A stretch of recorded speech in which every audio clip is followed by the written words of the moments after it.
Buenos días, grupo de Nuevo Testamento 2. Retomamos nuestra clase. Hoy nos toca ver la carta a los Gálatas. Vamos a iniciar con nuestra oración. Ven, Creador, Espíritu amoroso, ven y visita el alma que a ti clama, y con tu soberana gracia inflama los pechos que creaste poderoso. Tú que abogado fiel fuiste llamado del altísimo don perenne fuente, de vida eterna, caridad ferviente, espiritual unción, fuego sagrado. Tú te infundes al alma en 7 dones, fiel promesa del Padre soberano. Eres el dedo de su diestra mano, tú nos dictas palabras y razones. Ilustra con tu luz nuestros sentidos, del corazón aleja la tibieza. Haznos vencer la corporal flaqueza, con tu eterna virtud fortalecidos. Por ti nuestro enemigo desterrado, gocemos de paz santa duradera, y siendo nuestro guía en la carrera todo daño evitemos y pecado. Por ti al eterno Padre conozcamos, y al Hijo soberano omnipotente, y a ti Espíritu de ambos procedente, con viva fe y amor siempre creamos. Amén. En el nombre del Padre, del Hijo y del Espíritu Santo. Amén. Bueno, pues iniciamos nuestra clase. Hoy nos toca ver la carta a los Gálatas. Recuerden que en la clase anterior vimos la carta 1 y 2 a los tesalonicenses, y siempre iniciamos nuestra clase con un repaso muy breve del tema anterior para que retomemos lo que sigue, ¿sí? En nuestra página 57 de nuestro libro de texto, vemos unos cuestionarios en donde, pues, es una manera de recordarnos lo que vimos en la clase anterior. Dice, cuestionario del punto 2, inciso 1, dice integración del conocimiento. Nos hace 4 preguntas y nos dice, ¿cuáles son los temas principales que aparecen en la primera carta a los tesalonicenses? Dice, fíjense, hace algunas recomendaciones con relación a la libertad sexual, la resurrección de los muertos, las observaciones contra la idolatría, pero sobre todo habla de la parusía. Esos son los temas principales que desarrolla en la carta 1 y 2 a los tesalonicenses, porque esas eran las inquietudes que ellos tenían. Luego dice, ¿de qué les habla San Pablo en su primera carta a los tesalonicenses? De que abandonen sus ídolos, que se dejen guiar por el Espíritu. Hace hincapié en que ha actuado con rectitud de corazón y con desinterés, con el desinterés de un padre solícito, o sea, un padre amoroso que no busca ningún interés en nadie. Da gracias a Dios por la eficacia de la palabra. Habla de la vida de los tesalonicenses que a pesar de los obstáculos se han mantenido en la fe. Pablo les dice que les gustaría visitarles, pero que como ahora no puede hacerlo, por eso les manda a Timoteo, para que sepan de ellos. Nuevamente da gracias a Dios, le pide que conceda a Tesalónica creer en amor y santidad, lejos de pasiones impuras. Les dice que no se inquieten por sus muertos, les habla de la parusía, de los temas que ya comentamos anteriores. Luego dice, ¿de qué les habla en la segunda carta? De que se siente contento y orgulloso por la fortaleza de ánimo que han mostrado ante los ataques de sus enemigos, que Dios castigará o dará gloria según sus actos y que se mantengan dignos en la fe, para que Jesucristo sea glorificado en cada uno de ellos. Que no crean que el día del Señor ya está en este momento, porque nadie sabe el día ni la hora. Los anima al decirles que han sido elegidos para salvarse y que Cristo les ha dado su Espíritu, por lo tanto deben de perseverar en la fe, en la esperanza y en la caridad. Dice que tengan cuidado con los que siembran desorden y que no trabajan, ya que los que no trabajan no tienen derecho a comer. Entonces le pide a Dios que les conceda la paz. Cuarta pregunta, ¿por qué son importantes las virtudes teologales de la fe, esperanza y caridad? ¿Por qué? Porque la fe es la unión y comunión porque la fe es la unión y comunión de nuestra vida en Cristo Jesús. La caridad son las obras de amor que tienen como objeto a Dios y al prójimo. Y la esperanza es un don de Dios que por la fuerza del Espíritu Santo se convierte en un anticipo o garantía de salvación, y así la esperanza nos dará firmeza en las tribulaciones gracias al Espíritu de Dios mismo que se recibe en el bautismo. Entonces ya vieron, tiene un segundo cuestionario en el mismo punto 2, pero inciso 2, dice motivación. Y ahí nos dice, ¿quién puede dar una ley? Pues, ¿quién da la ley? Pues normalmente la da la autoridad o quien en ese momento esté ostentando la autoridad. Estoy hablando de la ley humana, ¿verdad? ¿Con qué finalidad se hacen las leyes? Con el objeto de regular la conducta del hombre y la sociedad, determinando los derechos y obligaciones de los individuos entre sí. Para eso se genera una ley, ¿verdad? ¿Cómo valorar y diferenciar las leyes humanas y la ley de Dios? Aquí ya empezamos a entrar al tema nuestro, ¿verdad? Que dice, ¿qué es la ley humana? Es la que regula la conducta externa del hombre y además es impuesta. O sea, no es que si te gusta, si te parece, si estás de acuerdo, esto es lo que considera la autoridad que es lo que es correcto para que nos llevemos bien entre las personas y te la imponen, digamos que es involuntaria. Y en cuanto a la ley de Dios, la diferencia es que es la exigencia de una conducta, de una conversión interior, no es exterior. O sea, la exterior es humana, es como quieren que tú te portes con los demás, aunque internamente estés en completa rebeldía. En cambio, en la ley divina, lo que buscan es nuestra conversión interior para que de nuestra conversión interior tengamos una conducta exterior. Entonces, vean, aquí lo que tratan de cambiar es nuestro interior para que nuestra conducta exterior ya sea voluntariamente buena. Sí, dice, es la exigencia de una conversión interior y está centrada en el doble mandamiento de amar a Dios y al prójimo. Si yo me convierto interiormente, pues empiezo por amar a Dios y al amar a Dios voy a amar a mi prójimo y entonces al amar a mi prójimo mi conducta va a ser buena para con él y para con los demás y es algo voluntario, ya no es involuntaria porque no es impuesta, es algo que yo hago porque creo en ello, ¿sí? Entonces esa es la diferencia entre la ley humana y la ley de Dios. Luego dice, ¿la ley de Dios te salva? Sí. ¿La ley humana te salva? No.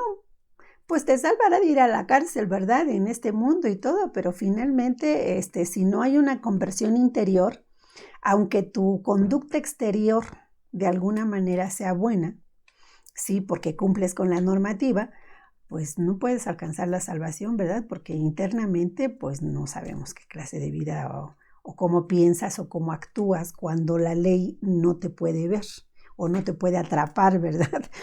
Bueno, entonces nos vamos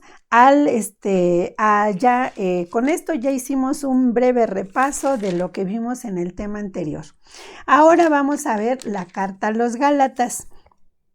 Les leo un breve resumen que saqué de lo que es de la carta a los Gálatas. Dice, en el año 55 después de Cristo, aproximadamente se estima que se escribió la carta a los Gálatas. Algunos misioneros judeocristianos procedentes de Palestina empezaron a predicar entre los Gálatas un nuevo evangelio y empezaron a condenar como incompleto y falso el evangelio proclamado por San Pablo años atrás. Entonces, pues empiezan a entrar los Gálatas en dudas, ¿verdad? Dice, ¿es suficiente para ser cristianos la fe en Jesucristo? ¿O es también necesario cumplir fielmente las prescripciones de la ley de Moisés, en especial la circuncisión? O sea que estas personas, que estos judeocristianos llegan a evangelizar también, llevan de alguna manera la palabra de Dios, pero ellos quieren imponer les dicen que deben de cumplir también con la ley de Moisés impuesta y aparte seguir a Jesús. Entonces pues ya los Gálatas se quedan así como decir, a ver, a nosotros nos habían hablado de la palabra que trajo Jesús, el reino de los cielos, el bautismo, todo este tipo de de conceptos o de ideas que nos han llevado a vivir bien, pero ahorita me dicen que aparte tengo que cumplir nuevamente con la ley mosaica. Pues ¿por qué? Porque ellos eran judíos y seguían aferrados a la ley mosaica, ¿verdad? Recuerden que la ley mosaica le había dado mucho poder a los sacerdotes, al Sanedrín. Entonces ellos querían retomar nuevamente parte de ese poder, volviendo a proclamar que se tenía que cumplir con la ley mosaica, aparte de ser seguidores de Jesús. Entonces, pues eso los pone en duda, en grave duda a los Gálatas. Luego nos dice, otra cosa que les empiezan a decir, dice, la salvación de Dios llega al hombre por medio de Jesucristo. Por tanto, la ley de Moisés y la circuncisión no son elementos decisivos para salvarse, y quien confía en ellos pone en sí mismo la capacidad de conseguir la propia salvación. Entonces, por estas razones, por lo que esto es lo que había dicho Pablo, o sea, la ley no sirve para nada, son ritos vacíos. Jesús vino a darle plenitud a la ley, o sea, como decir, la ley fue buena en su momento, pero ya ahorita está desvirtuada, porque se acuerdan que Dios en el Éxodo habló de un 20 y tantos mandamientos, ¿verdad? Y sin en cambio, ya cuando Jesús habla de que la ley se ha vuelto una carga pesada, es porque ya tenía 600 y tantos mandamientos que le habían aplicado los hombres al paso del tiempo, ¿no? Entonces, por eso se vuelve un yugo pesado para todos el cumplimiento de la ley. Entonces aquí pues los Gálatas se quedan así, a ver qué pasó, entonces dónde nos perdimos. Creo que Pablo no nos dio completas las instrucciones, ¿verdad? Entonces San Pablo, por esa razón, escribe esta carta a los Gálatas que dice, primero defiende la autenticidad de su evangelio. Luego habla de que la verdadera salvación procede de Dios a través de Jesucristo y que las actitudes del hombre son las que Jesús redime al hombre, lo libera del pecado con su pasión, muerte y resurrección. Entonces, todo esto es lo que él escribe en su carta, porque si se fijan, está desmintiendo todo lo que llegaron los judeocristianos a tratar de cambiar las ideas de los Gálatas. Entonces aquí ustedes, si se van a su libro, en la página 58 tenemos una actividad que es dice actividad y tiene ahí 4 equipos. Este tema yo creo que lo vamos a tener que dar en 2 tantos porque va a ser larguísimo, dado que en estos casos sí ya es necesario ir leyendo la Biblia, porque si no, no podríamos entender todo lo que nos están explicando.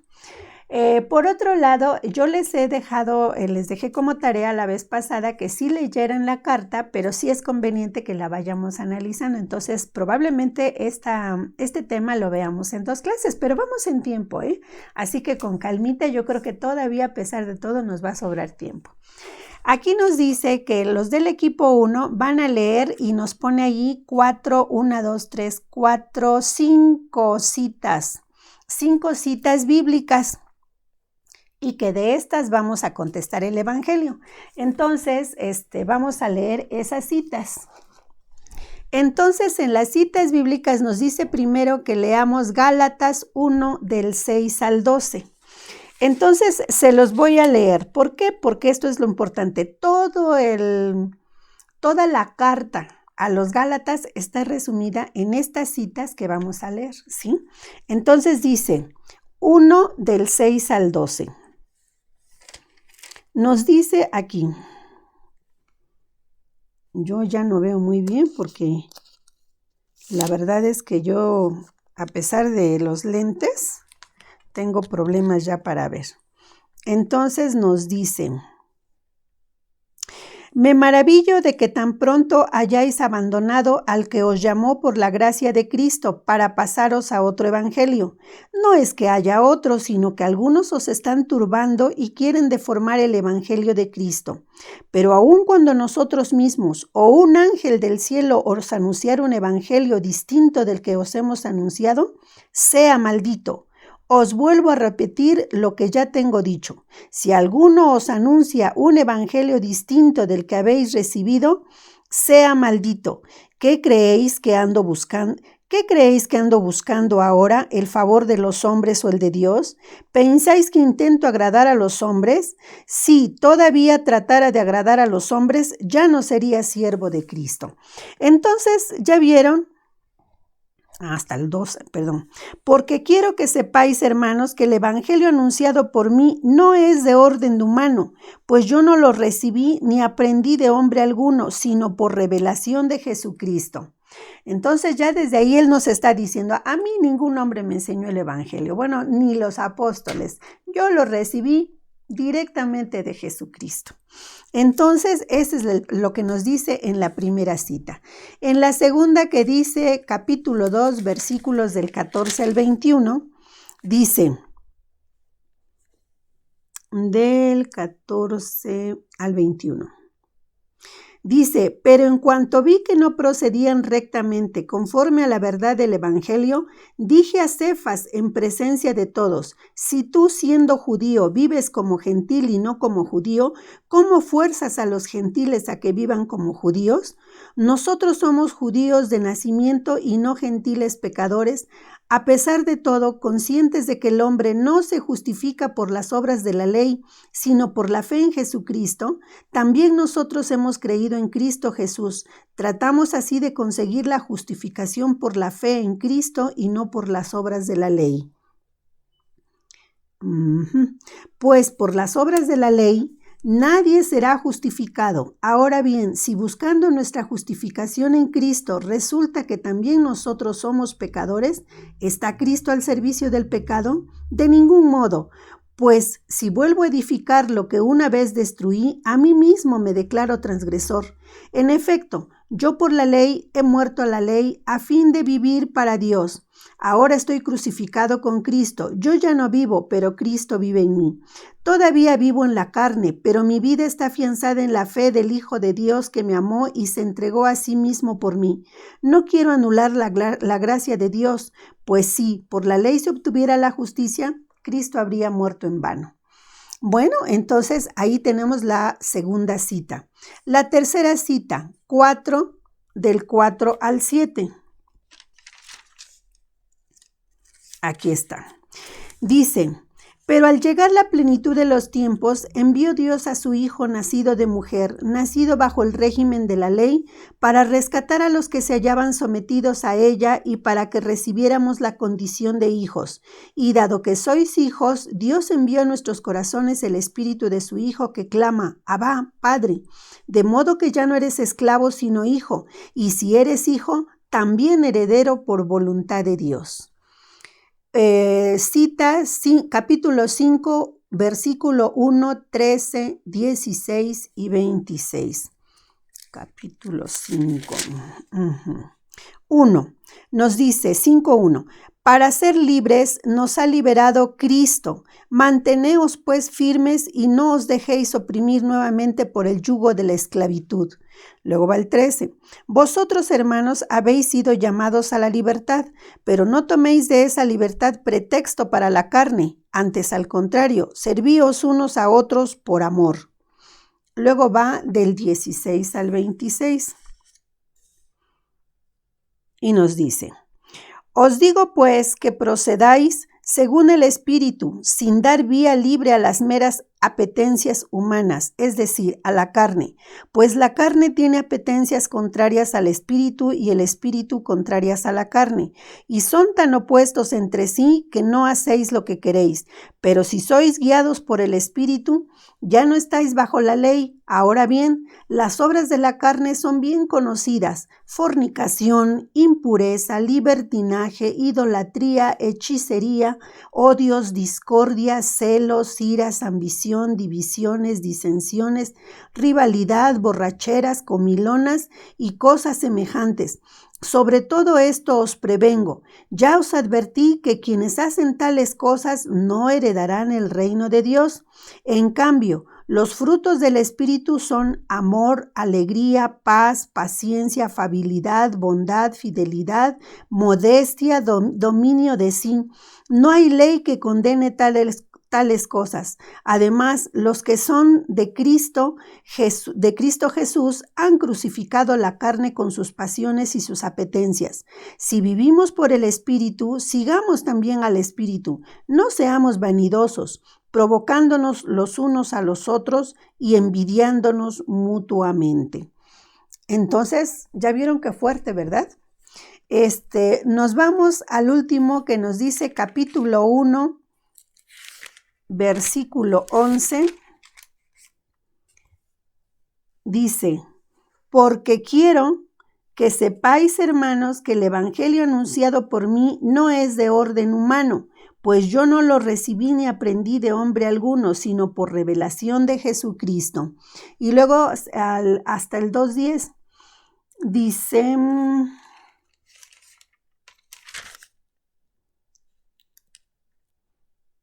¿dónde está? O sea, es todo lo que ahorita ya leí porque lo vuelve a repetir, ¿sí? Entonces dice hasta el 2:10, que está abarcando hasta lo que ahorita les leí, de que dice, solo nos pidieron que nos acordáramos de los pobres. Bueno, dice, luego al cabo de 14 años subí nuevamente a Jerusalén. Él hace ahí toda una descripción de todo lo que él hizo desde el momento de su conversión. Y luego dice, subí nuevamente a Jerusalén con Bernabé, llevando conmigo también a Tito. Subí movido por una revelación. Allí les expuse a los notables en privado el evangelio que proclamo entre los gentiles, para ver si corría o había corrido en vano. Pues bien, ni siquiera Tito, que estaba conmigo, con ser griego, fue obligado a circuncidarse, y eso que hubo intrusos, falsos hermanos que se infiltraron solapadamente para espiar la libertad que tenemos en Cristo Jesús, con el fin de reducirnos a la esclavitud. Sin embargo, ni por un instante cedimos a sus requerimientos, sometiéndonos, pues queríamos salvaguardar para vosotros la verdad del evangelio. Los que eran tenidos por notables, y no importa lo que fuesen, pues Dios no mira la condición de los hombres. Bien, en todo caso, los notables nada nuevo me impusieron. Antes bien, al comprobar que me había sido confiada la evangelización de los incircuncisos, al igual que a Pedro la de los circuncisos, pues el que actuó en Pedro para hacer de él un apóstol de los circuncisos, actuó también en mí para hacerme apóstol de los gentiles. Y reconociendo la gracia que me había sido concedida, Santiago, Cefas y Juan, que eran considerados como columnas, nos tendieron la mano en señal de comunión a mí y a Bernabé, para que nosotros fuéramos a los gentiles y ellos a los circuncisos. Solo nos pidieron que nos acordáramos de los pobres, cosa que he procurado cumplir. Bueno, entonces básicamente San Pablo defiende que él ha proclamado el evangelio correcto, el evangelio que Dios nos da por medio de Jesús. Y entonces, pues él hace muy claras todas estas cosas. Ahora vamos a contestar las preguntas que nos hace para que vean que están acá todas las respuestas. Nos hace el primer cuestionario. Dice, ¿cuántas veces aparece el término evangelio en estos textos que acabamos de leer? Fíjense, en Gálatas 1 del 6 al 12, 5 veces. O sea que él redunda, repite, hace hincapié en el testimonio, en testimoniar que su evangelio, el evangelio que él proclamó desde que él fue la primera vez, es el bueno. Luego en Gálatas 2 del 14 al 21, una vez. En Gálatas 4 del 4 al 7 y Gálatas 5, 1, 13 y 16 a 26, ni una vez. En Gálatas del 1 al 11 hasta el 2 al 10, 3 veces. Luego nos dice, siguiente pregunta. ¿De dónde procede el Evangelio de Pablo? ¿Qué dijo él? A mí no me lo dio ningún hombre, a mí me lo dio directamente Jesucristo. Entonces, por eso nuestra respuesta es de Jesucristo. Esto lo tienen en Gálatas 1:12. Luego dice, ¿para qué envió Dios a su Hijo? Para rescatar a los que se hallaban bajo la ley, o sea, que estaban esclavizados por la ley, para que recibiéramos la filiación adoptiva, para hacernos hijos de Dios. Esto está en Gálatas 4:5. ¿Cuál es la prueba de que somos hijos de Dios? En que Dios ha enviado a nuestros corazones el Espíritu de su Hijo que clama, Abba, Padre, de modo que ya no somos esclavos sino hijos. Y si somos hijos, pues también tenemos derecho a recibir la herencia. ¿Y cuál es esa herencia? La vida eterna. ¿Sí? Esto lo tenemos en Gálatas 4, 6 y 7. ¿Cuáles son las obras de la carne? Ya las acabamos de leer toditas, ¿verdad? Que dice, la fornicación, la impureza, el libertinaje, la idolatría, la hechicería, los odios, la discordia, los celos, iras, rencillas, divisiones, disensiones, envidias, embriaguez, orgías y cosas semejantes, y etcétera, etcétera, ¿verdad?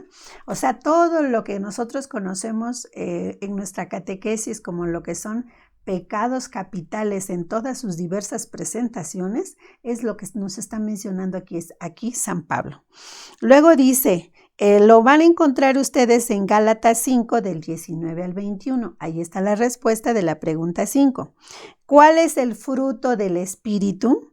Es el amor, la alegría, la paz, la paciencia, la afabilidad, la bondad, la fidelidad, la mansedumbre. Si no entienden la palabra mansedumbre, es la modestia, el dominio de sí mismo, o sea, que no se descontrola en las pasiones que tenga, ¿sí? Entonces ya vieron que ya contestamos ahí todas las preguntas del equipo 1. Vamos a ver lo que nos pide. Dice, lean y hagan una síntesis del estudio del texto siguiente, Gálatas 15 al 21. Ya lo leímos, ¿verdad? ¿Qué es lo que nos dice ahí? Que nadie se salva por la fe, por la ley. Dice, nadie se salva por la ley, sino por la fe en Cristo Jesús. Por eso creemos que en Cristo, para ser salvados, vino a ser crucificado. Dice, por lo tanto, la ley no salva a nadie. Otra cosa que trata en Gálatas 2 del 15 al 21 dice, si cambiar la ley por Cristo es una equivocación, entonces Cristo sería el causante de la misma, o sea, nos habría llevado a equivocarnos, lo cual no puede ser. Si ya cambiamos a la ley por la fe en Cristo y ahora regresamos a otra vez, están como diciendo, van a volver a regresar a la ley de Moisés, es que es como reconocer que el cambio fue una equivocación y Cristo no se equivoca. Entonces dice, tengo al Hijo de Dios que me amó y se entregó por mí. Si despreciamos el sacrificio de Dios y regresamos a la antigua ley, entonces Cristo murió en vano. Pues sí, porque entonces, ¿qué caso tendría que hubiese venido a la crucifixión, verdad? Pues simplemente él hubiera llegado y hubiera sido un profeta más que cumplía la ley mosaica al pie de la letra y pues se acabó, ¿no? Para esto estaban como profetas también los fariseos en el momento en que llega Jesucristo, porque ellos cumplían la ley al dedillo, ¿verdad? Pero eso no nos salvaba. Por eso aquí dice San Pablo, la ley no salva. Salva la fe en Cristo Jesús. Ahorita vamos a hacer un comentario al respecto, porque también luego se ha malinterpretado. Equipo 3 dice, síntesis de Gálatas 2 del 19 al 20 y del 4 al 7. Dice, ¿de qué nos habla acá? Dice, San Pablo explica que la práctica de la ley no salva a nadie, ya que solo la conversión a Cristo es lo único que verdaderamente transforma al hombre para vivir en comunión con Dios. Es por la fe que podemos creer que Cristo, Hijo de Dios, nos amó tanto hasta entregarse por cada uno de nosotros. Por tanto, si por la práctica de la ley se alcanzara la salvación, entonces la crucifixión no tendría sentido y Cristo hubiese muerto en vano. Cristo se hizo hombre para salvar al hombre. Nace judío porque primeramente venía a salvar a los judíos. Por tanto, se formó en la ley del Antiguo Testamento porque había sido una ley positiva en su momento, pero el hombre al paso del tiempo la había hecho tan pesada que esclavizaba al hombre. Por eso era necesario liberarse de ese yugo y cambiarla por la verdad divina. ¿Quién es la verdad divina? Por Cristo Jesús. Es por tanto por Cristo Jesús que recibimos el derecho de ser hijos adoptivos y es por el Espíritu de Cristo que podemos llamar Padre y ya no somos esclavos, sino hijos libres con derecho a ser herederos de la gloria eterna. Entonces, ya eso es lo que nos dice el equipo 3. El equipo 4. Síntesis de Gálatas 5 del 1 al 23. Entonces, nos abarca mucho, dice. Pablo escribe en base a su experiencia personal del encuentro con Jesús. ¿Se acuerdan que nos hizo un relato de yo me convertí, luego me fui acá, me fui allá, me fui con Bernabé, luego bajé, fui a ver a las columnas más importantes del cristianismo, que en este caso eran Pedro, Santiago y Juan, ¿verdad? Dice, hace hincapié que no recibió el evangelio de hombre alguno, sino de Dios mismo. Pide paz para todos, ya que la paz está en peligro por las ideas perversas que fueron otras personas a pregonar. Pablo está indignado y reprende a los Gálatas por querer regresar a su vida anterior, desvirtuando el evangelio de Cristo debido a otras predicaciones. San Pablo hace la separación de la ley de Moisés del evangelio de Cristo, haciendo un recuento de su vida anterior de persecución a su nueva vida de conversión, sirviendo a sus hermanos en la fe. Comenta la llamada de atención hecha a Pedro. ¿Por qué le hizo esta llamada de atención a Pedro? Aquí nada más lo menciona que lo hizo en su momento, viene en otros textos, ¿verdad? Donde dice que pues él llega y nota que Pedro, cuando está con los judíos, se comporta como judío, cuando está con los gentiles, se comporta como gentil. Y entonces Pablo le dice, oye, ¿qué te pasa? Cuando tú convives con los gentiles, vives como gentil. Entonces, ¿por qué quieres hacer que los gentiles se circunciden para que vivan como los judíos, ¿no? O sea, tú tienes que tomar una decisión. O es correcto que regresen a la ley de Moisés a circuncidarse, o que se queden nada más con la fe en Cristo Jesús y que con esa traten de vivir su vida, ¿no? Y obviamente sabemos ya que esto fue lo que se conoce como el Concilio de Jerusalén, donde finalmente se decide que no se tienen que circuncidar los gentiles para poder abrazar la fe en Cristo Jesús. Entonces, esa es la llamada de atención que él está comentando que le hizo a Pedro. Al querer deslindarse un poco de los gentiles por su falta de cumplimiento de la ley, y hace reafirmación de que los apóstoles aceptaron que él evangelizara a los gentiles sin obligarlos a cumplir la ley de Moisés, o sea, sin obligarlos a que se circuncidaran básicamente, ¿sí? Bueno, pues ya tenemos 33 minutos, vamos a parar acá porque el video de la semana pasada traté de compensar que se me habían pasado y se los hice muy largo, pero a ver, puede ser que se les haga un poquito pesado para abrirlo luego en el celular. Entonces, vamos a dejar acá esto y para la próxima clase, entonces ya vimos lo que es la mitad del tema, por así decirlo. Ya ahorita nada más vamos a ahondar en cuál es el Evangelio de Pablo. Vamos a ver la descripción, la explicación de qué es la justificación, cómo está presentando San Pablo las virtudes teologales nuevamente, fe, esperanza y caridad, y qué es la filiación divina. Sí, también vamos a contestar ya los cuestionarios finales y pues con esto vamos a culminar nuestro tema. Entonces, para la próxima clase lo culminamos para que no se nos hagan tan pesados. Voy a tratar, no lo prometo porque la verdad estoy teniendo un poco de problemas con la luz y eso me hace que luego, aunque yo quiera grabarlos, yo solamente puedo grabarlos en las tardes noches. Y es cuando se me está yendo mucho la luz, ahorita hay problemas acá en mi calle. Bueno, entonces, voy a tratar, si puedo, grabo la otra parte de este tema en 3 semanas para que nos vayamos un poquito más rápido, que realmente no hay prisa, ¿verdad? Pero vamos a tratar de ponernos al corriente lo más rápido posible, ¿sí? Bueno, pues nos despedimos con una oración a la Virgen Santísima. Contigo voy, Virgen pura, y en tu poder voy confiada, pues yendo de ti amparada, mi alma volverá segura. Dulce Madre, no te alejes, tu vista de mí no apartes. Ven conmigo a todas partes y nunca solo nos dejes. Ya que me proteges tanto como verdadera Madre, haz que me bendiga el Padre, el Hijo y el Espíritu Santo. Amén. Que tengan una excelente semana y espero poder subir el complemento antes del próximo fin de semana, ¿sí? Que Dios los acompañe.